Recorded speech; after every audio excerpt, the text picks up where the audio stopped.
এখন চারিদিকে দেখছি মানে আমি বহুদিন বাদে ইউটিউব ইউএস আসার পর বহুদিন বাদে ইউটিউব চ্যানেলটা খুললাম, মানে ইন্ডিয়াতে দেখার সময় হয় না। এই প্রচুর সব মেইন ইউটিউব ব্লগার ইনফ্লুয়েন্সাররা বিরাট আলোচনা করছে যে ভারত কেন ওয়ার্ল্ড কাপে খেলছে না। বাই দ্য ওয়ে, কালকে কানাডা বনাম দক্ষিণ আফ্রিকার খেলাটা দেখলাম। খেলার যা স্ট্যান্ডার্ড ছিল, আপনার কি মনে হয় যে ভারতীয়রা ওই স্ট্যান্ডার্ডে খেলতে পারতো না? পারতো তো এখন ফিফা র্যাঙ্কিং 148 হয়ে গেছে, আরও পিছিয়েছে। একটা সময় 1962-তে ভারত এশিয়া কাপে খেলেছে, যখন রহিমের সময়, রহিম যখন কোচ ছিলেন। সেই নিয়ে আপনার একটা বিখ্যাত সিনেমা হয়েছে, দেখবেন। আমারও খুব ভালো লেগেছিলো সিনেমাটা দেখতে।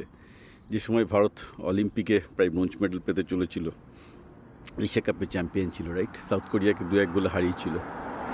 সো ভারত একটা সময় খুব টপে ছিল, তারপর এখন অফকোর্স অনেক পিছিয়ে পড়ে গেছে। তো এই ব্যাপারটা নিয়ে আমি আগেও একটা ভিডিও করেছি।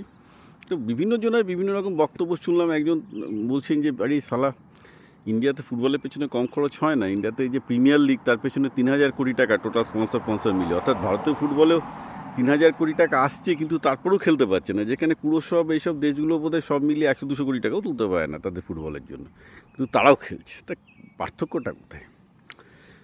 পার্থক্যটা আমি আমেরিকাতে থেকে যেটুকু বুঝেছি, এবং ইন্ডিয়াতে কোচিং আমার ছেলেকে নিয়ে একবার 2-1বার যেহেতু কোচিংয়ে গেছিলাম, যে আমি আগেও বলেছি, যেটা বুঝেছি, এই মানে বাচ্চা থেকে তৈরি করার কোনো ব্যবস্থা নেই।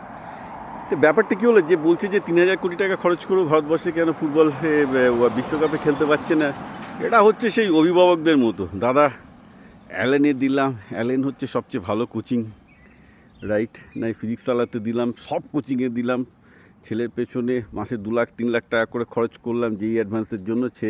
ছেলে যেই অ্যাডভান্সের জন্য পড়াচ্ছে, ছেলে যেই মেন্সও ক্লিয়ার করতে পারছে না, পশ্চিমবঙ্গ জয়েন্টও ভালো করতে পারছে না। এই হচ্ছে ভারতীয় ফুটবলের অবস্থা। কি টাকা খরচ করলে তো হয় না, না স্ট্যান্ডার্ড, এটা হচ্ছে জিনিস, এটা বুঝতে হবে। কিছু কিছু জিনিস টাকা খরচ করা হয় না, একটা প্ল্যানিং দরকার বাচ্চা বয়স থেকে। ধরুন যে বাচ্চা মানে বেসিক্যালি বাবা মা ছেলেটাকে শুধু টাকা খরচ করে গেছে যেই অ্যাডভান্স পাওয়ানোর জন্য, সে কি যেই অ্যাডভান্স পাবে না।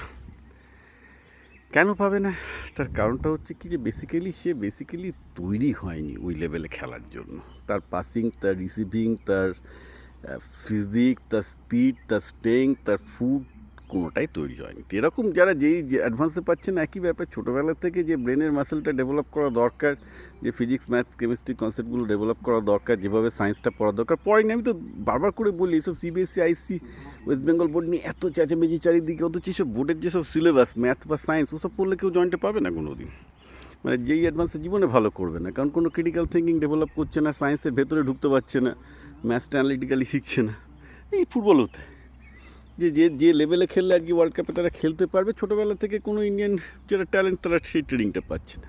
এই যে 3000 কোটি টাকা ভারতে ফুটবল লিগের পেছনে খরচ করছে, এর পেছনে যদি এটা 3000-এর মধ্যে 2000 ফুটবল লিগের পেছনে হোক, তার মধ্যে 1000 কোটি টাকা যদি বাচ্চাদের জন্য প্রপার একাডেমি তৈরি করতো, যেটা অ্যাকচুয়ালি টাটা একমাত্র নিয়েছিল, রাইট?